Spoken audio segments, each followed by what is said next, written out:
Welcome back to the deep dive. Our mission here is to act as your expert guide, and we take these really dense foundational layers of modern cloud infrastructure and pull out the critical insights you need. Right, to be truly well-informed. Exactly.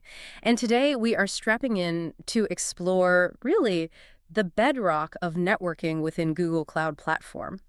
If you're building anything, scaling, securing any workload in GCP, I mean, from a tiny pilot project to a massive multi-region architecture, this is your starting point. It really is. We are dedicating this deep dive to the virtual private cloud, or VPC. That's absolutely right. The VPC is it's that core infrastructure layer. It defines your boundaries, your connectivity, your security. If you think of the GCP regions as these vast cities you can build in, the VPC is the electrical grid. It's the plumbing, the highway system that connects all of your buildings, and it doesn't matter which city they're in. That's a great analogy. So our mission today is, well, it's straightforward, but it's critically important. We're diving deep into VPC fundamentals to give you that comprehensive understanding you need for, control, security, and that enterprise-grade customization within Google Cloud. And this isn't just theory. Oh, not at all. This is the operational backbone for advanced roles, and frankly, it's indispensable if you're charting a course towards certifications like the Professional Cloud Architect. So let's start at that 10,000-foot view. What does a VPC fundamentally allow you to do? I mean, it gives you a logically isolated section of the entire Google Cloud network. Right. It's like you get to carve out a dedicated private segment of Google's high-speed global fiber just for your organization. You launch everything inside this space, your VMs, your Kubernetes clusters, databases. Everything. It's all inside this private, custom-defined space. And this approach lets you either, mirror your existing on-prem network setup in the cloud, keeping all your familiar IP schemas and routing, or, and this is where it gets really exciting, design a totally new cloud-native network optimized purely for speed and resilience. And just for structure, we're going to break this down into the essential components. We'll look at that critical hierarchy, how the global VPC networks interact with the regional subnets. Okay. We'll clarify the nuances of IP addressing internal-external and the really powerful concept of alias IPs. We'll detail how traffic gets directed using routes, which is kind of the GPS of your network. And then finally, we'll spend some crucial time on advanced connectivity patterns, things like peering and sharing. Which are essential for any complex multi-project environment. Absolutely. Okay, so let's unpack that core distinction right away. This is, I think, the first concept that sometimes trips people up, especially if they're coming from a more traditional networking background. The difference between a VPC network and a subnet. One is global, one is regional. And getting that difference it's everything in GCP architecture. It's precisely the starting point. When we talk about the VPC network, we are defining the global container. These networks are designated as global resources, which means they logically span every single GCP region, North America, Europe, Asia, all of them. And crucially, they are isolated from each other by default. Completely. A VPC network is logically isolated from every other VPC network in Google Cloud. That isolation is just inherent. So if you have network A and network B, resources in A cannot talk to B unless you explicitly set up a connection, like peering or a VPN. And that global reach is the key differentiator, right? I mean, a single VPC network automatically lets you have private, seamless connectivity between resources you've deployed all over the world. Exactly. You could launch a VM in, say, US East 1, have it talk privately to a microservice on a Kubernetes cluster in Europe West 3, and connect to a data service in Asia Southeast 1. And all of that communication is happening securely over Google's backbone, staying inside that one single isolated network boundary. And that global connectivity is managed entirely at the network level. The VPC itself defines the overarching routing tables, the global directions for traffic, and it's also the level where you define your highest level firewall rules to control traffic for your entire global environment. It's really the top tier of abstraction. Okay, so now let's pivot to its counterpart, the subnet. If the VPC network is that globe-spanning enterprise infrastructure, then the subnets are, the specific localized deployment zones, the regional offices. That's a perfect way to put it. They are, in contrast, strictly regional resources. They're subdivisions of a VPC network, and they have to exist within one specific region, like US Central 1 or Europe West 1. You can't have a subnet that spans regions. And their purpose is really about addressing. It is. Their whole focus is addressing. Every subnet has to be defined by a specific, non-overlapping IP address range, a CIDR block. And this block is the pool of internal addresses that all your regional resources, a new VM, a database, a container node, will get their internal IP from. And they let resources talk to each other within that region. Right. But here's the critical part for architecture. By default, resources in different subnets, even if those subnets are in different regions but are part of the same VPC, they can communicate automatically. As long as the firewall rules permit it, of course. Of course, firewall rules are always in play. Uh-huh. But you don't need to configure some complex route to get from a subnet in the US to a subnet in Asia. The global VPC network just handles that underlying routing for you. Let's ground this with that example core scenario because I think it really clarifies the design philosophy here. Yeah, let's do it. So think about Example Corp, a global company. Their main goal is network simplicity and security. They want one cohesive environment, not, dozens of separate networks they have to manually connect. Okay. So Example Corp starts by creating a single custom mode VPC. They named it Example Corp Net. And since their users and compute needs are global, they strategically define 3 regional subnets inside this one VPC. One in the US, central one subnet. Let's say with a range of 10.0.1.024. Perfect. Then Europe, West 1 subnet with 10.0.2.024, and Asia East 1 subnet with 10.0.3.024. So their app servers in Chicago are getting IPs from the 10.10.1 range. Their disaster recovery instances in Frankfurt get 10.0.2 IPs. And the real value here is that the US servers can talk privately and securely to the DR servers in Europe, all orchestrated by that single global Example Corp Net VPC. Exactly. And that architectural choice has huge business implications, especially around cost. If these were 2 separate networks that needed to talk, that cross-continent data transfer would count as network egress. Which can get very expensive very fast. It can. But by keeping all resources inside that single global VPC, the communication is treated as internal, secure, and it's much more cost-efficient. This is why that distinction global container versus regional subdivision is the absolute starting point for good GCP architecture. Got it. The VPC is the private communication backbone, and the subnets are the local addressing zones where you actually deploy the resources. You've got it. Okay, moving on. We have to discuss customization. The choice you make when you first create your VPC network really shapes your entire future architecture, especially around IP planning and, frankly, how much management burden you're taking on. Let's look at the different types. Yeah, control is the definitive factor here. GCP gives you 3 types of VPCs, and each one represents a different level of control and automation you can choose from. First up, the default VPC. This is the one that's just there when you start a new project. Right. It's automatically created for you. It's built for convenience. It comes pre-configured with subnets in every single region, some basic firewall rules. It's perfect for a quick start, a tutorial, simple experiments. Then we have the auto mode VPC. This is all about automation. It is. It automatically creates a pretty large predefined subnet in every existing GCP region. And critically, as new GCP regions come online around the world, new subnets just get automatically added to that VPC. Okay, hold on. If auto mode automatically handles all the subnet creation, why would an architect ever choose to use custom mode and do it all manually? Who is that automation really for? That is a great question, and it gets right to the architectural trade-off. Auto mode is great for, individuals or small teams that just prioritize speed. They don't have complex hybrid networking needs. But there's a catch. There's a big catch. Yeah. The risk is that the automation consumes a huge predefined private IP range, 10.128.0.09, and it gives you very little control over IP allocation. So if you ever need to connect this VPC with a VPN to your on-prem data center or peer it with a partner's network, the chances of an IP range overlap are extremely high. Exactly. You have an instant roadblock. And that convenience of automation suddenly becomes a massive operational debt down the line. Yeah, that IP collision problem sounds like a nightmare just waiting to happen if you ever plan to scale or integrate with anything else. It is. And that leads us to the custom mode VPC. This is where professional architects live. This mode gives you complete control.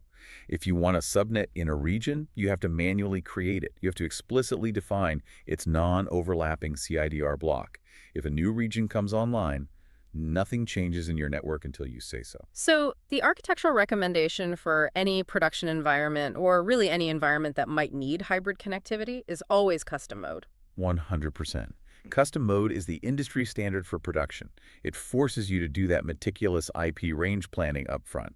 And that upfront work prevents all those downstream issues. It ensures your cloud network will integrate seamlessly with your on-prem network or future multi-cloud setups. No IP conflicts. That precision is key. But the subnet concept goes deeper than just an IP range. We need to talk about the purpose field of a subnet because they're not just for VMs anymore. They can dictate very specialized use cases. This is a critical detail for advanced networking, and it's often missed in, basic introductions. While most subnets have that standard purpose, there are specialized purposes that allocate the subnet's IP range just for critical GCP services, reserving them and keeping them logically separate. Can you detail some of those key purposes for us, and why is that separation so important architecturally? Certainly, the default, the most common, is just private. This is your standard general-purpose subnet where you launch your VMs, your GKE nodes, your own stuff. Right. Then we have private service access. This purpose is specifically used when you're setting up what's called private service access. It's the plumbing that lets you create a secure private connection to Google-managed services like Cloud SQL or Memory Store. Yeah. It logically carves out a piece of your VPC's IP space just for that private tunnel. So if I'm deploying a Cloud SQL database, the service gets an IP from my VPC, but it's not from the same private subnet I use for my application servers. Exactly right. And that separation is vital. It means those managed services are logically distinct from your application layer, even though they're in the same region, and using IPs from your overall VPC range. This makes firewalling and security audits so much simpler because you know exactly which IP ranges belong to Google's managed environment versus your own. Okay, and what about that third specialized purpose you mentioned? The third key type is regional managed proxway. This one is very specific. It is reserved for the internal workings of certain GCP load balancers, especially the ones based on the Envoy proxy, like the internal HTTPS load balancer. It's an internal subnet that the load balancer uses to manage connections and proxy requests. You, as the architect, have to budget IP space for it, but you never actually deploy a VM into it yourself. Okay, so let's use that hypothetical financial institution scenario to really nail down the security benefits here. They need maximum logical separation, all within a single region. Right. Imagine this institution is deploying a mission-critical banking app in East 1. To minimize the blast radius of any potential issue, they create 3 separate subnets in their custom mode VPC, each with its own non-overlapping IP range. So maybe 10.1.1.0.024 for the web tier that's exposed to users. Perfect. Then 10.1.2.024 for the confidential business logic, the application tier.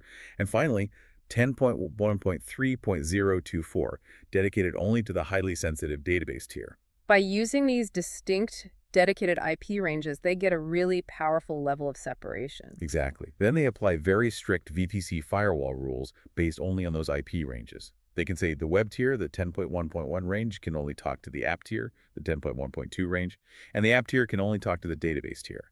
Any attempt by a compromised web server to directly access a database IP is just blocked at the network edge by the VPC firewall. Long before the traffic even gets to the database machine's operating system. That's the key. It's layered security, and it starts right at the subnet definition level. So the VPC is the house, the subnets are the rooms, and by giving each room its own number range, you can use these central network policies to control exactly who can walk between those rooms. That's it. This brings us naturally to the next essential block, IP addressing itself.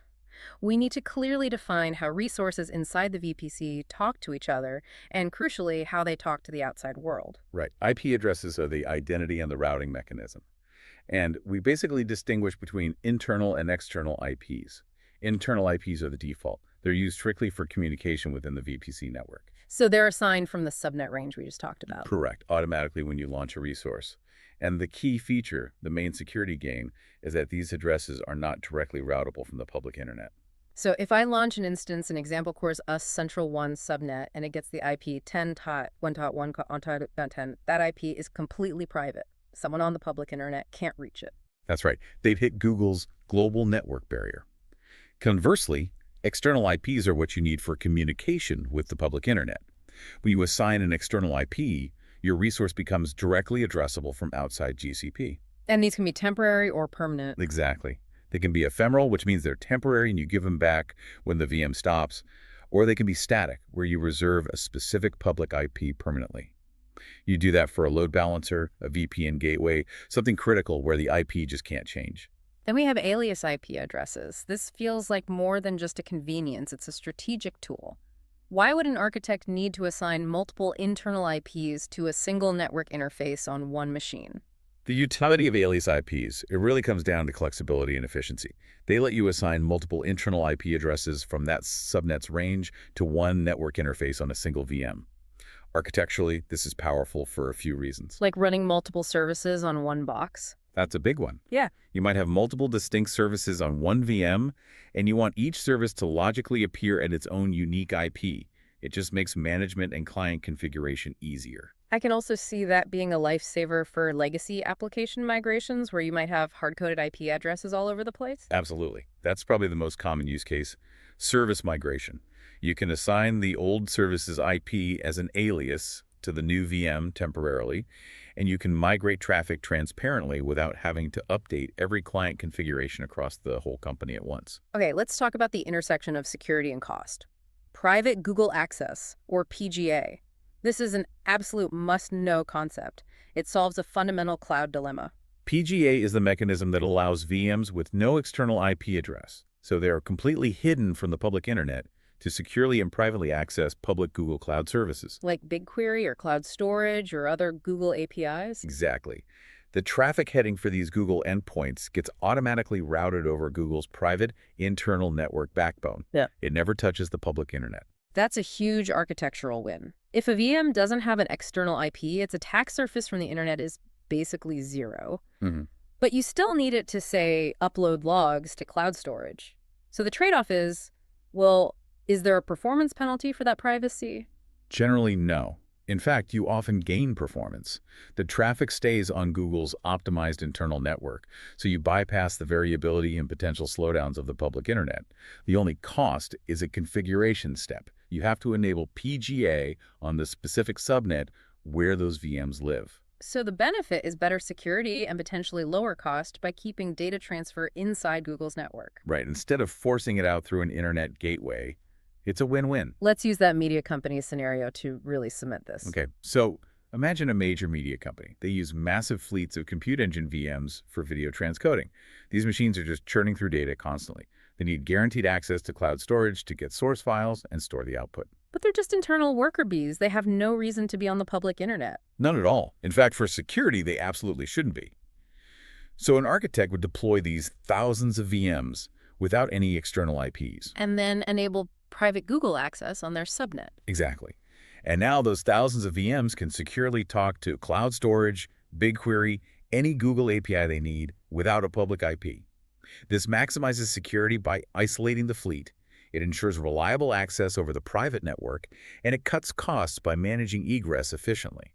It's the textbook case of using a VPC feature to hit security and operational goals at the same time. To sum up this section then, internal IPs are for inside your VPC, external IPs are for the public internet, alias IPs give you flexible service identity, and PGA gives you secure internal access to Google's own services. That's a perfect summary. Now that we have the addresses and the secure boundaries, we need to talk about direction. How does network traffic know where to go? This is where routes come in. They're basically the network's GPS system.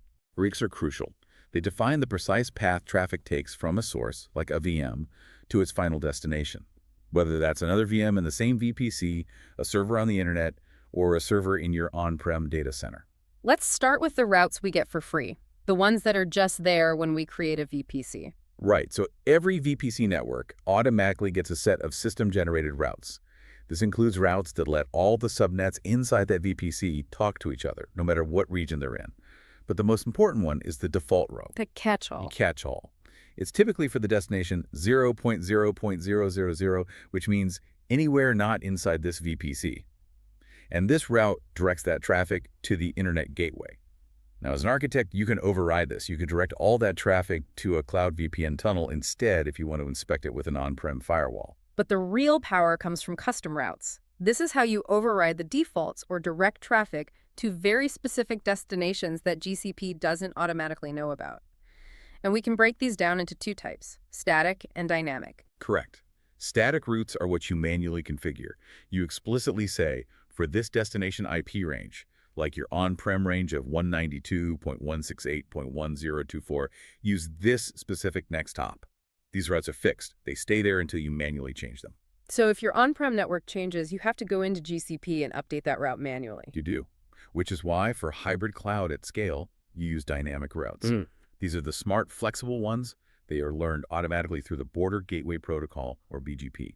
And this is primarily handled by the Cloud Router service when you connect your VPC to an external network with Cloud VPN or Interconnect. And the role of BGP is just to keep everything in sync automatically. That's its critical role. BGP allows your on-prem network and your GCP VPC to constantly exchange routing information. If your on-prem team adds a new subnet, your cloud router learns that new route via BGP and automatically updates your VPC's routing table.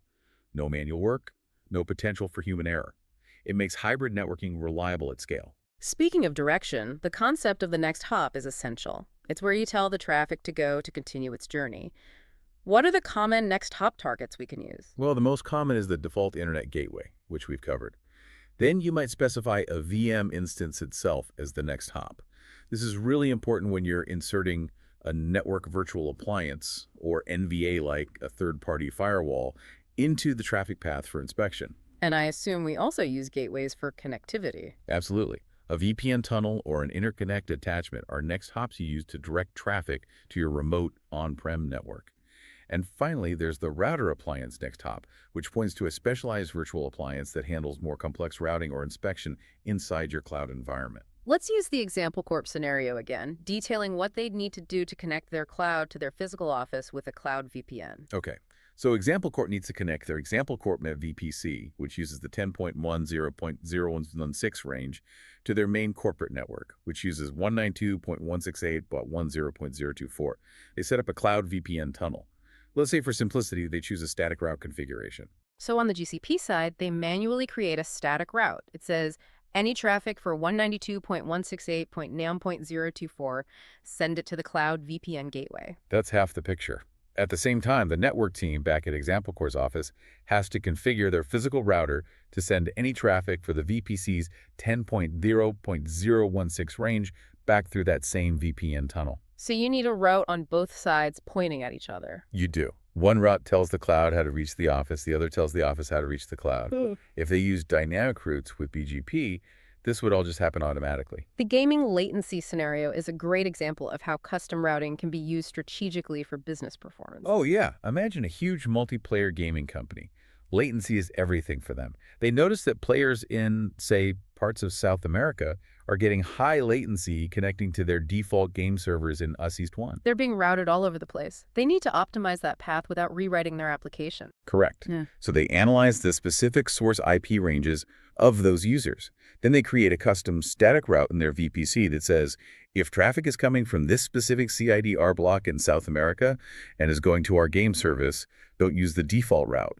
Instead, redirect it specifically to our new optimized game server subnet we just deployed in the South America East 1 region. Wow. So by manipulating the routing tables based on the source IP, they can direct specific users to the closest, lowest latency server.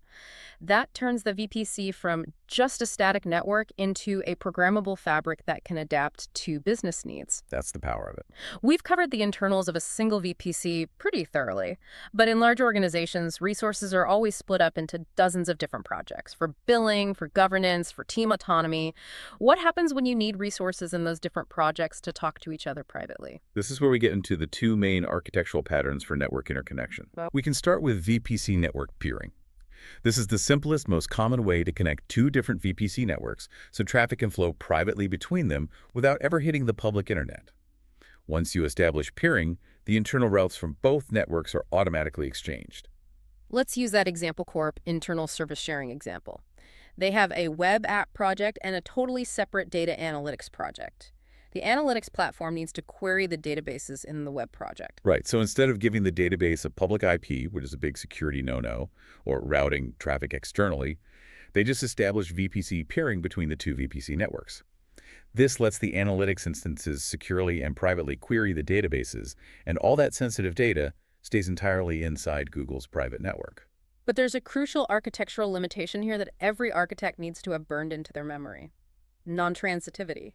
Can you explain why this is so important when you're designing large-scale networks? Non-transitivity means that peering connections are strictly point-to-point. If VPC A peers with VPC B and VPC B peers with VPC C, that does not mean A and C can talk to each other. They're not automatically peered. You'd have to create another explicit peering connection between A and C. Exactly, and this is intentional. It's a design choice to prevent unintended, complex, or potentially insecure routing paths from being created automatically across a big organization.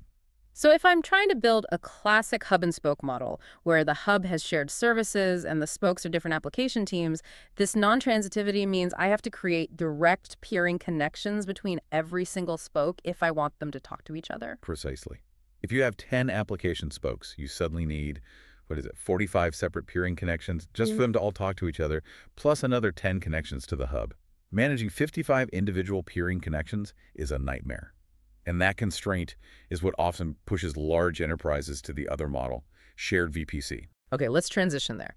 Shared VPC is the centralized model. It's for when governance and consistency at scale are more important than point-to-point simplicity. Right. Shared VPC flips the model. Uh-huh. Instead of connecting separate networks, it lets multiple different projects within your organization use one single common network. It's the premier model for centralizing network management and security. Can you define that structure? It's all about the relationship between the host project and the service project. Correct. The architecture is made up of a host project, which is the central owner of the shared VPC network itself. This is usually controlled by the central networking or security team. And then you have one or more service projects. These are the individual application team projects that are attached to and use the network resources, the subnets, from the host project. And what are the big architectural benefits that make this better than peering for a large organization? The benefits are huge. First, centralized network management. The host project admins control the core routing, the IP allocation, and most importantly, they define the consistent VPC firewall rules for everyone. This simplifies security immensely. And second, resources deployed by different teams in different service projects can just communicate effortlessly and privately over that shared network. So central IT controls the security and the IP ranges, while the application teams and the service projects keep autonomy over their own compute resources and, critically, their own billing. That is the key organizational separation. The host project owns the network security, the service projects own the utilization and the cost. VMs launched by the web team and VMs launched by the analytics team can now all live in the same 10.0.016 IP space, even though they belong to separate departments. This sounds great, but I imagine access control has to be managed very strictly to stop one team from deploying into another team's sensitive subnet. Oh, absolutely. IAM roles are essential here. The compute.network user role is the basic permission. It lets users in a service project launch resources into the shared VPC at all. But for finer-grained control, you can use the compute.subnetwork user role. This lets you restrict a team to only use specific designated subnets within that shared network. Let's use the university scenario to illustrate this. Perfect. Yeah. A university has separate GCP projects for different research departments: astrophysics, computer science, biology. They all need their research VMs to access shared resources, like huge data lakes and powerful compute clusters, over one secure network. If they used peering, they would be drowning in manual connections between every department and the shared services project. A total mess. But with shared VPC, they make the central IT project the host. The research departments are the service projects. Now all researchers can access the shared data over that common network.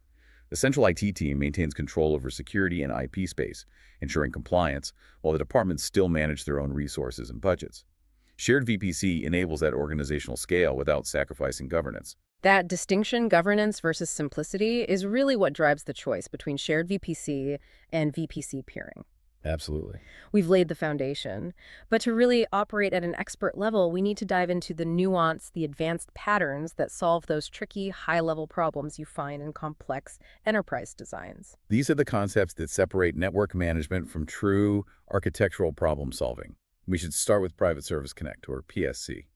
This is the sophisticated solution to a problem that VPC peering simply cannot handle: IP address range overlap. Right, that overlap is an almost universal issue, especially if you're dealing with a SaaS provider. They might have hundreds of customers all using the standard 10.0.0.08 private network range. You just can't peer two networks if their addresses collide. And PSC was explicitly designed to get around this. It uses a consumer-producer model. You, the consumer, connect to the producer's service with a private IP endpoint that you create in your own VPC. And crucially, that endpoint uses an IP address from your local, non-conflicting subnet. So the magic happens at the service attachment layer. That's where it is. The traffic is intercepted, and its network address translated net at the service attachment before it ever enters the producer's network. This translation makes the internal IPs used by the producer service totally irrelevant to your network. The overlap just doesn't matter anymore. And there's a vital difference in the nature of the connection compared to peering, which is bidirectional. Yes, PSE is strictly service-oriented and unidirectional. It's consumer to producer only.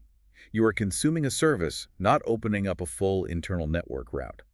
This simplifies the security posture because the producer can't initiate a connection back into your private VPC. So if you see a complex scenario that mentions private access to a third-party SaaS provider where IP conflicts are a certainty, the answer is almost always Private Service Connect. That is the ultimate architectural differentiator and, yes, a big exam tip. Next, let's look at network tiers. GCP gives architects a crucial choice that really impacts both cost and performance. We have premium tier and standard tier. I think most people hear premium and assume that's the default choice. And for performance, it is. Premium tier is the gold standard. Traffic on this tier uses Google's massive, high-quality global backbone. The traffic enters Google's network at the point of presence, the POPI that's closest to the end user, and it stays on Google Fiber for most of its journey. So it minimizes time on the unpredictable public internet. Exactly. It's ideal for global applications, anything that needs really low latency trans-Pacific or transatlantic connections. And standard tier trades some of that high-speed backbone access for significant cost savings. How does that work? Standard tier traffic stays on the public internet for much longer. It only enters Google's network at the POP closest to the region where the destination VM is actually running. This cuts down on the usage of Google's long-haul fiber, and that makes it a powerful tool for cost optimization. So it's best for non-critical workloads, batch processing, things where latency isn't the highest priority. You've got it. The cost savings on network egress can be substantial, sometimes 20 to 50% lower than premium, depending on the route. So circling back to that startup doing nightly asynchronous image processing, they don't need low latency, but cost is king. The architect should absolutely be configuring those instances and network paths to use standard tier networking. The lower egress cost is paramount for that kind of high-volume, non-time critical workload. The extra hops on the internet are irrelevant compared to the savings. Okay, moving back to private Google Access, we should clarify the two variants because the context changes when you bring hybrid cloud into the picture. Right. We already established the standard PGA. That's for VMs inside a GCP VPC that don't have external IPs, letting them reach public Google APIs privately. But what if I have an on-premises data center connected with Cloud Interconnect or VPN, and my on-prem servers need to securely talk to cloud storage? That is exactly where private Google Access for on-premises comes in. This feature lets hosts in your physical data center connected via that tunnel reach those same public Google APIs. The traffic flows securely through the tunnel and accesses the APIs via special Google Service Access Range, completely avoiding the public internet. So that's crucial for things like hybrid corporate backups or data migrations that start from internal servers. It is. It maintains the security and compliance of BGA for your hybrid workloads. Finally, we have to return to that critical limitation of non-transitivity in VPC peering and the workaround you need to build a hub-and-spoke topology. This is where the complex routing problems really come up. Yeah, since peering is just A to B, an architect has to engineer transitivity if they want spoke A to talk to spoke B through the hub. And the solution is the Network Virtual Appliance Solution, the NVA. And the NVA is just a VM that runs custom routing or firewall software, and you deploy it in the hub VPC. Correct. To force that transitivity, you tell spoke A to send traffic for spoke B to the NVA in the hub. The NVA acts as an intermediary router. It gets the traffic, maybe inspects it, and then uses its own routes to forward it on to spoke B. This requires careful manual configuration of custom static routes in every single spoke VPC, all pointing to the NVA's internal IP as the next hop. It sounds complex to manage, but it gives you vital network control. Let's use that firewall inspection scenario to really solidify this. Okay. An organization requires mandatory deep packet inspection of all east-west traffic. That's traffic moving between different spoke VPCs. They have a third-party firewall appliance for compliance. So the architects first peers all the application spokes to the central hub VPC. Then they deploy the firewall appliance, the NVA, in the hub. Right. And now, how do we force the traffic through it? You have to configure the routes. Critically, the architect must configure custom static routes in every single spoke VPC. These routes have to send traffic for the other spokes, or sometimes just all outbound traffic, 00.0000 to that NVA's internal IP address. This forces all inter-VPC traffic to flow through that inspection point in the hub before it can get to its destination. It fulfills a strict security requirement that peering alone could never accomplish. It turns the NVA into a controlled traffic choke point. Exactly. That is a true masterclass in using VPC limitations and custom routes to enforce enterprise policy. We've covered a massive amount of ground today. We really have. We established that fundamental hierarchy, the global VPC network versus the regional subnets. We stressed using custom mode for enterprise planning, and we dove deep into shared VPC for centralization and peering for point-to-point connections. And most importantly, we gave you the tools for those advanced architectural decisions, knowing when to choose PSC over peering for IP conflicts, understanding the cost trade-offs of network tiers, and how to engineer transitive routing with an NVA. You should now have the comprehensive knowledge you need to design secure, isolated, and scalable network infrastructure in GCP. And it's really about understanding not just what these components are, but why they matter for those critical decisions and how you can combine them to solve complex organizational challenges. We've established the isolated house, the VPC, and the roads that connect it, the routes. But we only briefly touched on the security layer, the doors, and the windows. The next essential layer of control is security, and that means VPC-level firewall rules. That's right, and we need to explore the surprising power that VPC-level firewall rules have over communication, even across regions. They are fundamentally different from a host-based firewall you'd run on a VM's operating system. Because they're enforced at the network edge. Exactly. They provide a layer of centralized control that traffic can never bypass. Join us next time as we delve into the comprehensive configuration and architectural implications of GCP firewall rules and network security.